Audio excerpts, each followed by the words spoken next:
Good morning all. Peter's അക്കാഡമിയിലേക്ക് എല്ലാവർക്കും സ്വാഗതം.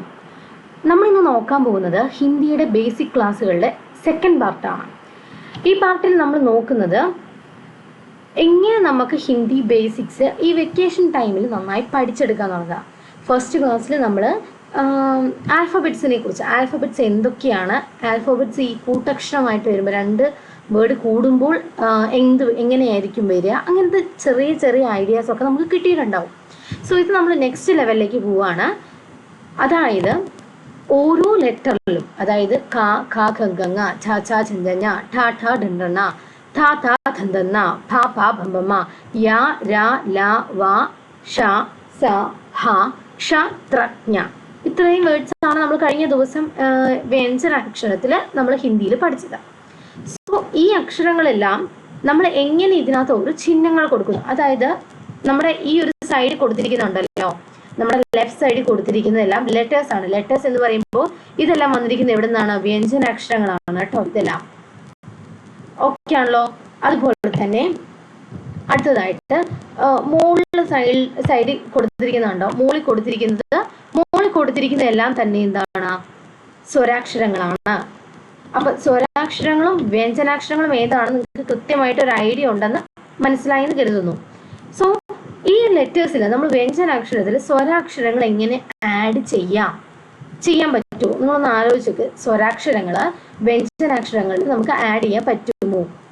പറ്റും. കാരണം ക എന്ന വ്യഞ്ജനാക്ഷരത്തിനെ നമുക്ക് ആ എന്ന സ്വരാക്ഷരം ആഡ് ചെയ്യുമ്പോൾ നമുക്ക് എന്ത് കിട്ടും? കാ എന്നൊരു കായായിരിക്കും നമുക്ക് കിട്ടുക. ഓക്കെ ആണല്ലോ.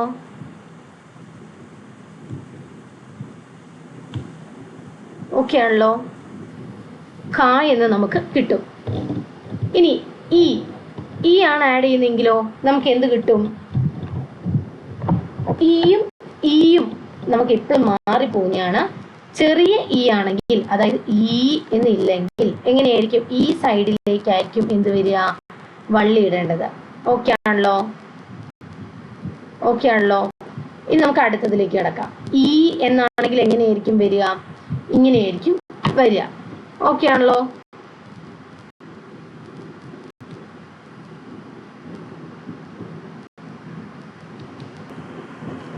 അപ്പൊ ഇതാ നമുക്ക് ഒന്നും കൂടെ നോക്കാം. ഇവിടെ എന്താ? ക പ്ലസ് ആ വരുമ്പോ എന്ത് വരും? ക പ്ലസ് ആ വരുമ്പോ എന്ത് വരും? ക എന്നും വരും. ഈ എന്ന ചിഹ്നം വരുമ്പോൾ എന്ത് വരും? കി എന്നും വരും.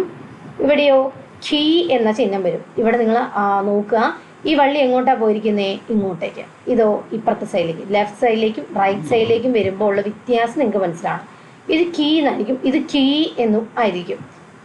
മനസ്സിലായല്ലോ. ഇനി ചാ വെച്ച് നോക്കാം. ചാ എന്ന് വരണമെങ്കിൽ ഇങ്ങനെയും, ഇനി ചീ എന്ന് വരുമ്പോൾ ഇങ്ങനെയും, ചീ എന്ന് വരണമെങ്കിൽ ഇങ്ങനെയും വരണം. ഇത് നിങ്ങൾക്ക് പിടികിട്ടിയല്ലോ.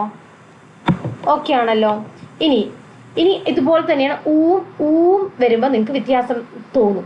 അതായത് കു എന്ന് വരുമ്പോൾ എങ്ങോട്ടായിരിക്കും ഊ ചിഹ്നം വരേണ്ടത്? ഇങ്ങോട്ടേക്കാണ് നിങ്ങൾ കൊടുക്കേണ്ടത്. മനസ്സിലായല്ലോ. ഇനി ഖൂ എന്നാണെങ്കിലോ ഇങ്ങോട്ടേക്കും, അതായത് ചായ ആണെങ്കിൽ ഇങ്ങോട്ടേക്കും, ഇതാണെങ്കിലോ ഇങ്ങോട്ടേക്കുമായിരിക്കും. ചു. ഓക്കെ ആണല്ലോ. ഇനി റ് എന്ന അക്ഷരം വരുമ്പോൾ കൃ എന്ന അക്ഷരം എന്നൊരു പ്രൊണൗൺസിയേഷൻ ആയിരിക്കും വരിക. അപ്പൊ നമ്മൾ അടിയിൽ കണ്ടോ, ഈ ഒരു സംഭവമായിരിക്കും നമ്മൾ ആഡ് ചെയ്യുക. ചായ ആണോ ചൃ എന്ന് വരും. ഇനി എ വരുമ്പോൾ എന്താണ്? കെ എന്നാണ് വരിക. കെ. ഓക്കെ ആണോ? കെ. കൈ, ഐ എന്ന അക്ഷരമാണ് കൈ. ഇനി ഓ വരണമെങ്കിലോ കോ ആയിരിക്കും വരിക. കോ. ഇത് ഔ വരണമെങ്കിലോ കൗ. ഇനി അം വരുമ്പോഴോ കം. ഓക്കെ ആണോ? ഇനി ചായയിൽ എങ്ങനെ വരും? ചേ എന്ന് വരും, ചൈ എന്ന വരും, ചോ എന്ന് വരും, ചൗ എന്നും വരും, ചം. ഇത് ഇത്രയും ഓക്കെ ആണോ? ഇത് ഇത്രയും മനസ്സിലായി തന്നെ താഴെ വരുന്ന 3 നിങ്ങൾക്ക് ഈസി ആയിട്ട് ചെയ്യാൻ പറ്റും. നിങ്ങളിപ്പോൾ എന്താ ചെയ്യേണ്ടതെന്ന് അറിയോ? നിങ്ങൾ ജസ്റ്റ് നിങ്ങളുടെ ജസ്റ്റ് അതൊന്ന് പോസ് ചെയ്തിട്ട് നിങ്ങളൊന്ന് ട്രൈ ചെയ്ത് നോക്കും, നിങ്ങളെ കൊണ്ട് പറ്റുന്നുണ്ടോ എന്ന്. അപ്പം നമുക്കിനി ക്ലാസ് തുടരാം. ഡ എന്നായിരിക്കും ഇവിടെ. ഡ പ്ലസ് ആ ഡ ആയിരിക്കും വരിക. ഇനി ഡ പ്ലസ് ഇ എന്ത് വരും? ധി എന്ന് വരും. ധ പ്ലസ് ഇ വരുമ്പോഴോ ധീ എന്ന് വരും. ഇനി ഉ ആണെങ്കിലോ ഡ പ്ലസ് ഉ വരുമ്പോൾ എന്ത് വരും? ഢു എന്നും വരും. ഇനി ഡ പ്ലസ് ഉ വരുമ്പോഴോ ഢൂന്ന് വരും. ഇനി ഋ വരുമ്പോഴോ ധ എന്ന് വരും. ഡ്ര എന്ന് വരും. എ വരുമ്പോഴോ ഢേ എന്ന് വരും. ഡ പ്ലസ് ഐ വരുമ്പോഴോ ഢൈ എന്നും വരും. ഇനി ഡ പ്ലസ് ഓ വരുമ്പോഴോ ഡോ എന്നും വരും. ഓക്കെ ആണല്ലോ? ഓക്കെ അല്ലേ? അടുത്തത് ഢൗ എങ്ങനെയാ വരിക? ഢൗ എങ്ങനെയാണ് വരിക? യെസ്, ഢൗ എന്ന് വരും. ഇത് ഢം എന്നും വരും. ഇത് ഇത്ര ഓക്കെ ആണല്ലോ? ഇനി തായും നിങ്ങൾക്ക് ഈസിലി ചെയ്യാൻ പറ്റും. താ എന്ന് വരും. താ പ്ലസ് ആ താ. ഈ വരുമ്പോഴോ തീ തീ. സോറി, സൈഡ് ചെറുതായിട്ട് മാറിപ്പോയി. ഓക്കെ, നമുക്ക് കണ്ടിന്യൂ ചെയ്യാം. തീ എന്നായിരിക്കും വരിക. സൈഡ് റൈറ്റ് സൈഡിലേക്കായിരിക്കും വരിക. തു തൂ. ഇനി തൃ. ഓക്കെ ആണല്ലോ? ഇത് തേ. എ വരുമ്പോൾ താ പ്ലസ് എ തേ. താ പ്ലസ് ഐ ഥൈ. ഇനി താ പ്ലസ് ഓ തോ. താ പ്ലസ് തൗ ഔ തൗ. ഇത് ഇത്രയൊക്കെ നിങ്ങൾക്ക് പിടികിട്ടുന്നുണ്ട് എന്ന് ഞാൻ മനസ്സിലാക്കുന്നു. തം അതിൽ അവസാനിക്കും. ഇനി എഗെയിൻ പായിലൊന്ന് ചെയ്ത് നോക്കിക്കേ. പാ എന്ന് വരും. പി എന്ന് വരും. ഈലാണെങ്കിലോ പീ എന്നും വരും. ഊ ചിഹ്നാണെങ്കിൽ പൂ എന്ന് വരും. പൂ എന്ന് പറയും. ഇനി റ് വരുമ്പോഴോ പ്ര. ഇനി എ ചിഹ്നാണെങ്കിലോ പേ. ഇതോ പൈ. ഇതോ ഔ ഓ ചിഹ്ന കേട്ടോ. ഓ ചിഹ്നം വരുമ്പോൾ ഇങ്ങനെ വരും. പോ. നീയോ പൗ. ഇതോ പം. ഓരോ വേർഡ്സിൽ ഓരോ ചിഹ്നങ്ങൾ വരുമ്പോൾ, അതായത് ഓരോ അക്ഷരങ്ങളിൽ ആൽഫബറ്റിൽ ഓരോ ചിഹ്നങ്ങൾ വരുമ്പോൾ, അതായത് നമ്മൾ സ്വരാക്ഷരങ്ങൾ ആഡ് ചെയ്യുമ്പോൾ ഇങ്ങനെയായിരിക്കും വരിക. ഇനി നിങ്ങൾക്ക് ഒരു ഹോംവർക്ക് ആയിട്ടോ നിങ്ങൾക്ക് കുറേ കൂടെ ചെയ്യാൻ പറ്റും. ധ വെച്ച് ചെയ്ത് നോക്കൂ. നിങ്ങൾക്ക് കിട്ടുന്നുണ്ടോയെന്നോ. നാ വെച്ച് നിങ്ങൾ ചെയ്യുന്ന നോക്കുക, നിങ്ങൾക്ക് കിട്ടുന്നുണ്ടോ നോക്കാം. ഇനി ജ വെച്ചിട്ട് ചെയ്ത് നോക്കുക. ഇതൊക്കെ നിങ്ങൾ ചെയ്ത് നോക്കുക. എക്സാമ്പിളായിട്ട് കുറച്ചധികം കിട്ടും. ഇതിവിടെ എന്തായിരിക്കും വരിക? ധ. ഇവിടെ നാ. ഇവിടെ എന്താ? ജ. എന്തുകൊണ്ടാ? ഈ അക്ഷരങ്ങൾ ആയിൻ്റെ കൂടെ കൂടുമ്പോൾ എക്സ്ട്രാ ഒരു ലൈൻ ആയിരിക്കും റൈറ്റ് സൈഡിലേക്ക് ഇട്ട് കൊടുത്താൽ മതി. അപ്പം ആ എന്നൊരു ചിഹ്നം വരും.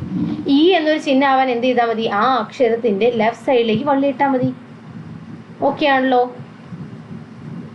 ഓക്കെ ആണ്. ഈ ആവാൻ എന്ത് ചെയ്താൽ മതി? റൈറ്റ് സൈഡിലേക്ക് വള്ളി ഇട്ടാൽ മതി.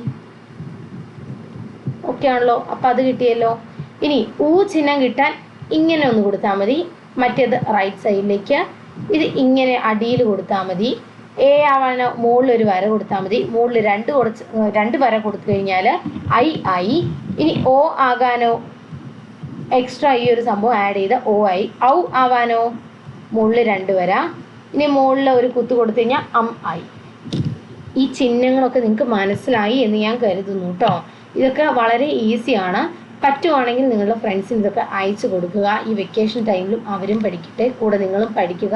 പറ്റുന്നവർക്ക് ഒരു കമ്പൈൻ സ്റ്റഡി ആയിട്ടൊക്കെ പഠിക്കാൻ ശ്രമിക്കുക. അതാവുമ്പോൾ നിങ്ങൾക്ക് ആ ഒരു പഠിത്തത്തിൻ്റെ ഫ്ലോയിൽ ഇന്നും കണ്ടിന്യൂ ചെയ്യാനായിട്ട് സാധിക്കും. പിന്നെ നിങ്ങൾ എല്ലാ ക്ലാസ്സുകളും കൃത്യമായി കാണുക. നമ്മളിത് ക്ലാസ് എല്ലാ ദിവസവും ഇടുന്നതായിരിക്കും.